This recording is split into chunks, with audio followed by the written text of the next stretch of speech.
everyone, it's Lori from Girls in the Garden, and I want to show you my fun flower power design I designed in mySewnet, which this software, this mySewnet, made it so easy. I had this design in my head and I started working on it and it came out even better than I'd hoped.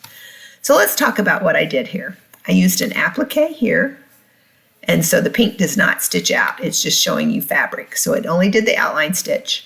And then I substituted an element in Super Design for the O, repeated with Encore a lot of these elements, and finally I added power and script. So let's talk about how I did it a little bit. So I went to the aerial patch because I just wanted a running stitch. And I went through a lot of these appliques until I got the one the look I wanted. So here's what I did. And I did use these a little bit to fill in the large 360 by 260 hoop to get the size I wanted. And it will recalculate, as you notice over here on the right. It's changed the stitch count as I do that. But I don't want the O, so I've got the green box around it. I'm going to edit lettering, and here you could also change your applique, but I'm just getting rid of that O. So I deleted the O, but I'm going to add a space there. So there it is. I need something right there for where the O was, and this kind of fell in my lap as I was working on it. I did all the other flowers, and I thought, I don't know what I'm going to do for the O, but as I was doing the flowers, which I searched all categories flowers so I could get all of them. This stem right here is perfect. So we're going to go about to 150, and then the same way you can change it to recalculate the stitches to fit in there. And that is what I did. It's a little tall. Let's make it a little smaller here. Move it over, and there it is. And so the middle needs, an O has a middle. So I went with this daisy. So I'm going to go about 40 and hit apply.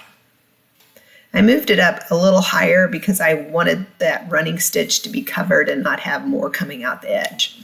So we have a bit of our elements. And now let's look at that beginning one again. These are all designs pretty much from Super Design. I believe this was for the library. And then this one I did some modifying on, and we'll talk about that in part 2 because we're not going to be able to get through all this. This is going to be 2-part video tutorial. So let's go back to the one we're working on, and we're going to do this E. So we're going to drop down and look at all our choices, and I went with this one, and we're going to go about 18.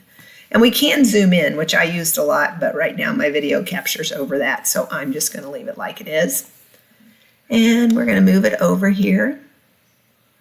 And you can zoom in if you want to make sure it goes just where you want, but or be the size you want and not overlap over this running stitch. But it looks good to me, and we don't want to make a circle, so we're going to go to this choice along a line, and I picked this one. I want a straight line because I thought this was the best way to have my designs be perfectly aligned in my applique.